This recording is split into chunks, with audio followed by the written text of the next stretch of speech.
नमस्कार दोस्तों, उम्मीद करता हूँ आप सब बहुत अच्छे से होंगे। आज हम बात करेंगे भाई यूपी पुलिस एसआई की जो 4,500 वैकेंसी आई थी 2025 में, जिसका एग्ज़ाम अभी 14-15 मार्च को 4 शिफ्ट में हुआ है। 14 को 2 शिफ्ट और 15 को 2 शिफ्ट।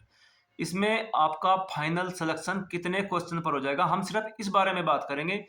डीबीपीएसटी में आपको कितने क्वेश्चन पर बुला लिया जाएगा और किस शिफ्ट को नॉर्मलाइजेशन सबसे ज़्यादा मिलेगा, इसी के बारे में बात करेंगे। फालतू कोई बात नहीं होगी, जो काम की बात है वे बातें की जाएगी। देखिए, सबसे पहले तो मैं आपको ये बता दूं, जो 14 तारीख की पहली शिफ्ट थी और 15 तारीख की दूसरी शिफ्ट है। 15 तारीख की दूसरी शिफ्ट में जो एग्ज़ाम था उसका लेवल 14 तारीख की पहली, 14 तारीख की दूसरी, 15 तारीख की पहली और 15 तारीख की दूसरी शिफ्ट का सबसे ज़्यादा जो लेवल है वो हाई था। और ओवरऑल जो ये एग्ज़ाम था इसका लेवल इक्वल टू जो यूपी पुलिस कांस्टेबल है, एवरेज उसके मान लीजिए कि उसके बराबर ही था। बल्कि कांस्टेबल का एग्ज़ाम भी काफ़ी सारे लोग बता रहे हैं इससे आसान, इससे टफ था कांस्टेबल का एग्ज़ाम, और ये उससे आसान था। देखिए, ये सिर्फ कहने की बात है, ये तो एग्जामिनर जो बना रहा है उसने किस क्या सोच कर बनाया तो उसको मालूम है। बाकी यहाँ पर जो 15 तारीख की दूसरी शिफ्ट है उसको नॉर्मलाइजेशन मिलेगा सबसे ज़्यादा। उसके बाद हो सकता है 14 तारीख की पहली शिफ्ट को 15 तारीख की दूसरी शिफ्ट से ज़्यादा नॉर्मल मिल जाए, क्योंकि सबसे पहले एग्जाम वो लोग देने गए थे। एग्जाम का लेवल कैसा होता है, उस कैसा आ रहा है, उसके बाद में सारी शिफ्टों को मालूम होगा। तो यहाँ पे जो मेरा आइडिया है, 14 तारीख की पहली शिफ्ट को नॉर्मलाइजेशन सबसे ज़्यादा मिलेगा। 14 तारीख की दूसरी शिफ्ट है उसको नॉर्मलाइजेशन सबसे कम मिलेगा। और 15 तारीख की जो पहली शिफ्ट है उसको बता नहीं सकता भाई कि पहली शिफ्ट के बराबर मिलेगा कि दूसरी के बराबर मिलेगा, पर पहली और पांच जो चौथी शिफ्ट है इनके बराबर तो उसको नहीं मिलेगा। हाँ, दूसरी और तीसरी शिफ्ट का हो सकता है बराबर बराबर रह जाए। अब मैं आपको यहाँ पर जो मेन पॉइंट है डीवीपीएसटी का, डीवीपीएसटी पर किस कैटेगरी में कितने नंबर पर आपका डीवीपीएसटी आ जाएगा। चलिए, सबसे पहले मैं आपको बताता हूँ जनरल कैटेगरी का। भाई, जो जनरल कैटेगरी का लड़कों का है, लड़कों का जो डीवीपीएसटी है, अगर आपके 129-30 क्वेश्चन है, 129-30 क्वेश्चन अगर आपके बन रहे हैं तो आपको डीवीपीएसटी में बुला ली जाएगा। एग्जाम के लेवल के अनुसार बता रहा हूँ भाई साहब। और वैकेंसी भी ज़्यादा नहीं है। 2021 के हिसाब से अगर वैकेंसी देखें तो आधी से भी कम वैकेंसी है। आधी 9,000 वैकेंसी, 9200 वैकेंसी थी यहाँ पर, और 300 वैकेंसी पीएससी और अदर में थी। तो यहाँ पर 4500 वैकेंसी है। 4500 में से भी यहाँ पे 300 वैकेंसी महिला बटालियन, पीएससी को छोड़ दीजिए तो 4200 के करीब वैकेंसी यहाँ पर सिविल पुलिस की है। उसके आधार पे मैं आपको बता रहा हूँ। और जो फीमेल कैटेगरी जनरल के लिए है, उसमें आपको 124 से 125 क्वेश्चन अगर आपके बन रहे हैं तो आप फिजिकल की तैयारी कर सकते हैं। इससे ऊपर होने चाहिए। 124-25 क्वेश्चन पर आपको फिजिकल के लिए बुला सकते हैं। अब मैं बताता हूँ ईडब्ल्यूएस के बारे में। ईडब्ल्यूएस में अगर आपके 125 से 26 क्वेश्चन मेल के, तो आप डीवीपीएसटी की तैयारी कर सकते हो। फीमेल में 122-23 क्वेश्चन के लिए डीवीपीएसटी आपका तैयार है। उसके बाद ओबीसी में अगर आपके 130 और 132 क्वेश्चन हैं, इसके बीच में है तो आप फिजिकल की तैयारी कर सकते हैं। गर्ल्स के ओबीसी कैटेगरी में अगर आपके 123 को 24 क्वेश्चन के बीच में बन रहे हैं, इनसे ऊपर बन रहे हैं, तो आप तैयारी कर सकते हो अपने फिजिकल की। एससी कैटेगरी में 120 से 122 क्वेश्चन अगर आपके बन रहे हैं एससी कैटेगरी में बॉयज के लिए। एससी कैटेगरी में फीमेल के लिए 113 से 114 क्वेश्चन अगर आप फीमेल के बन रहे हैं तो वो भी फिजिकल के लिए बुलाए जाएंगे। अब बात करते हैं एसटी कैटेगरी की। एसटी कैटेगरी में 105 से 6 क्वेश्चन बॉयज के लिए, और फीमेल के लिए 102 से 103 क्वेश्चन आपको यहाँ पर डीवीपीएसटी के लिए बुलाया जाएगा। आप फिजिकल की तैयारी कर सकते हो इससे ऊपर आपके क्वेश्चन अगर बन रहे हैं तो, मेरे हिसाब से। बाकी मैं तो चाहता हूँ भाई कट ऑफ इससे नीचे गिर जाए और सबका सिलेक्शन हो जाए, मगर ऐसा कभी होता नहीं है कि सबका हो जाए, तो फिर भर्ती बोर्ड क्या क्या करेगा। अब हम बात करते हैं फाइनल कट ऑफ की। फाइनल कट ऑफ देखे जो भाई जनरल कैटेगरी की है, मेल की 136 नंबर, 136 क्वेश्चन, नंबर नहीं, 136 क्वेश्चन अगर आपके टोटल ठीक हो रहे हैं, नॉर्मलाइजेशन मैंने इसमें जोड़ा नहीं है, 136 क्वेश्चन अगर आपके बने तो आप फाइनल सिलेक्शन आपका हो जाएगा मेरे हिसाब से। बाकी मैं ये नहीं कहता कि आपका ना हो, किसी का ना हो, देखिए जो एक आइडिया बताया उसके हिसाब से। जनरल कैटेगरी में फीमेल के लिए 132 क्वेश्चन, जो मैं मान रहा हूँ 132 क्वेश्चन और उससे ऊपर के लिए। ओबीसी कैटेगरी में 132-33 क्वेश्चन बॉयज के लिए, मेल के लिए मैं मान रहा हूँ। और मैंने यहाँ पर आपको बताई थी ओबीसी के नहीं है, ये ईडब्ल्यूएस कैटेगरी की मैं आपको बता रहा हूँ। ईडब्ल्यूएस कैटेगरी में 132-33 क्वेश्चन अगर आपके बन रहे हैं तो आपका हो जाएगा मेल कैटेगरी में। और ईडब्ल्यूएस कैटेगरी में फीमेल के लिए 128 से 30 क्वेश्चन के बीच में अगर आपके बन रहे तो आपका हो जाएगा।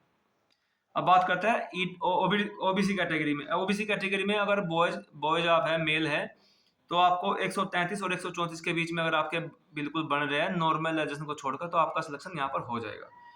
ओबीसी कैटेगरी में फीमेल के लिए 127 से 128 क्वेश्चन पर अगर आपके हो रहे हैं, डीबीपीएसटी आप क्लियर कर लेते हैं, तो आपका सिलेक्शन यहाँ पर हो जाएगा। अब मैं बताता हूँ आपको यहाँ पर एससी कैटेगरी में मेल के लिए 125 से 26 क्वेश्चन, अगर आपके 125 से 26 क्वेश्चन बन रहे हैं, आपने अपने क्वेश्चन ऑलरेडी मिलान कर लिया होगा, चेक कर लिया होगा, अगर आपके इतने बने तो आपका फाइनल सिलेक्शन हो जाएगा एससी कैटेगरी में। एससी कैटेगरी में फीमेल के लिए 119 से 120 क्वेश्चन अगर आपके ठीक बन रहे हैं, फिजिकल आप कर लेते हैं, तो आपका सिलेक्शन 100% यहाँ जो मेरे हिसाब से, मेरे अनुमान से आपका हो जाएगा। अब यहाँ पर बात करते हैं हम एसटी कैटेगरी में मेल के लिए, अगर आपके 109 और 110 के बीच में क्वेश्चन ठीक हो रहे हैं, तो आपका यहाँ पर फाइनल सिलेक्शन हो जाएगा।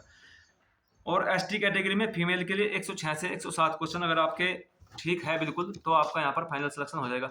देखिए मैं सबसे पहले आपको ये बता दूँ, एक और बात जो है यहाँ पर वो बता देता हूँ। जब आप डीवीपीएसटी कर लेंगे, डीवीपीएसटी करने के बाद यहाँ पर कट ऑफ इतनी ज़्यादा नहीं उठेगी। डीवीपीएसटी में 2 से आप ये समझिए कि 2.5 से 3.5 गुना के बीच में ही कैंडिडेट को बुलाया जाएगा, यानी कि 10,000 से लेकर 12,000 के बीच में, 12,000 के बीच में ही यहाँ पर 12,000 12,500 कैंडिडेट बुलाए जाएंगे टोटल फिजिकल के लिए, मेल फीमेल सारी कैटेगरी से। 12,500 मान लीजिए, 13,000 भी नहीं बुलाएंगे, 12,500 के अनुमानित, मेरे हिसाब से यहाँ पर 12,500 के अनुमानित कैंडिडेट को बुलाया जाएगा। और जो कट ऑफ होते हैं ना, जैसे मैंने आपको डीवीपीएसटी की कट ऑफ बताई है भाई, जैसे कि ओबीसी कैटेगरी की ले लीजिए, मैंने बोला कि 130 से 132 के बीच में ओबीसी कैटेगरी में जाएगी डीवीपीएसटी के लिए। तो यहाँ पर इतनी कट ऑफ नहीं उठ जाएगी कि जैसे मैंने आपको 133-34 क्वेश्चन बोला है कि आपका ओबीसी कैटेगरी में 133-34 पे हो जाएगा, तो 30 से 33 या 30 से 34 यानी कि 4 क्वेश्चन, 4 से 5 क्वेश्चन का यहाँ पर वेरिएशन आएगा। 4 से 5 क्वेश्चन में यानी कि 12.5, 10 से 12.5 नंबर ही कट ऑफ वेरी करेगी, इतना नहीं, क्योंकि ऑलरेडी उन्होंने जो 10 लाख है, 10 लाख को फिल्टर करके यहाँ पर 12,000 पे कर दिया है, तो मैक्सिमम जो कैंडिडेट है वो निकल चुके हैं। और एक एक नंबर के ऊपर आप अगर 4 से 5 कैंडिडेट भी मानेंगे तो इतना ही हो पाएगा 4 से 5 क्वेश्चन का, यानी कि 10 से 12 मार्क्स ही कट ऑफ उठ पाएगी, इससे ज़्यादा कट ऑफ नहीं उठ पाएगी किसी भी कैटेगरी में, हाईएस्ट बता रहा हूँ आपको मैं। और फिजिकल की आप अपने तैयारी कीजिए, फिजिकल इतना हार्ड नहीं है, मेडिकल भी जो है आपके डिस्ट्रिक्ट में ही होता है। फिजिकल की आप तैयारी कीजिए, फिजिकल में जो है आपको कोई यहाँ पर ना लॉन्ग जंप है, ना कोई हाई जंप है, ना कोई घोड़ा फेंक है, और कोई दूसरा इवेंट भी नहीं है, कोई 100 मीटर का शूट नहीं है, सिर्फ 4800 मीटर की दौड़ है, आपने जो 28 मिनट में करनी है। अगर हाँ, यहाँ पे छोटी सी एक बात और मुझे याद आ गई, दौड़ में भी जैसे कि आप यहाँ पे डीवीपीएसटी में 12,000 या 12,500 कैंडिडेट बुलाते हैं, तो आप ये समझ गए कि चलिए कि यहाँ पर 1500 से 1800 के बीच में, 1500 से 1800 के बीच में कैंडिडेट इस दौड़ में भी फेल होंगे, 1500 से 1800 के बीच में भी, यानी कि 15 से 20% कैंडिडेट जो है, अनुमान लगा लीजिए आप कि इस दौड़ में भी फेल होंगे, यानी कि कंपटीशन यहाँ पर भी कुछ कम हो जाएगा। और जैसे मैंने पहले बताया था भाई, यहाँ पर लेखपाल की भर्ती भी चल रही है, सीजल की भर्ती भी ऑलरेडी चल रही है, दिल्ली पुलिस की भर्ती भी ऑलरेडी चल रही है।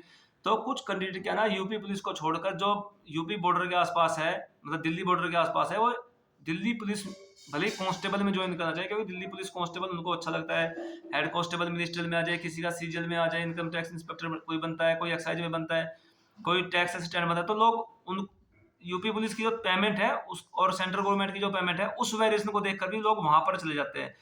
और साथ में यूपीएसआई की जो भर्ती है, इसके साथ में भर्ती चल रही है लेखपाल की, तो भाई लेखपाल की जॉब 10 से 5 की है, तो और सारी छुट्टियां मिलती है, और यूपीएसआई में छुट्टियां नहीं मिलती है, 10 से 5 की जॉब नहीं है, और ये ग्राउंड की जॉब है, वो ऑफिस की जॉब है। तो कुछ लोग, मतलब जो कैंडिडेट है, वो ये सब चीज़ देखते हैं, क्योंकि जीवन भर 40 साल नौकरी करनी है, तो ये फैक्टर भी आपकी जॉब पे, कट ऑफ पे, आपके सिलेक्शन पे, हर जगह एक एक फैक्टर जो है यहाँ पर काम करेगा। ऐसा नहीं है, अगर लेखपाल की 8,500 की वैकेंसी है, इस भर्ती से पहले अगर उसकी कट ऑफ लग जाती है, तो इसकी कट ऑफ 1-2 क्वेश्चन और भी डाउन जा सकती है, ऐसा नहीं कि डाउन नहीं जाएगी। जो मैं बता रहा हूँ उसका भी इसके ऊपर इफेक्ट पड़ेगा। अगर आपने अपनी रनिंग स्टार्ट नहीं किया तो अपनी रनिंग स्टार्ट कर दीजिए। अगर आपका कोई क्वेश्चन है तो आप मुझे कमेंट कर सकते हैं, मैं आपके कमेंट का 100% रिप्लाई दूंगा। चलिए दोस्तों, मिलते हैं अगली वीडियो में। जय हिंद, जय भारत। अगर भाई मेरे द्वारा आपको जो मैं जानकारी दे रहा हूँ थोड़ी सी भी सही लगी है तो भाई चैनल को सब्सक्राइब कर दीजिएगा, वीडियो को लाइक कर दीजिएगा, अपने दोस्तों के साथ शेयर कर दीजिएगा। बहुत सारे लोगों ने वीडियो बना के रखी है कट ऑफ के ऊपर, फिजिकल के ऊपर। मैं आपको फिजिकल के बारे में भी भाई बता सकता हूँ कि फिजिकल में आपने कैसे दौड़ना है, कैसे टाइम मैनेजमेंट करना है, क्या आपने डाइट लेनी है, अगर आपका वेट नहीं घट रहा है तो भाई वेट कैसे लॉस करना है, मैं आपकी हेल्प कर सकता हूँ। और जो भी मुझसे हेल्प होएगी मैं आप मुझे कमेंट कर दीजिएगा, मैं आपकी पूरी मदद करूँगा। चलिए दोस्तों, फिर मिलते हैं अगली वीडियो में। चैनल को सब्सक्राइब जरूर कर दीजिएगा, वीडियो को लाइक। जय हिंद, जय भारत।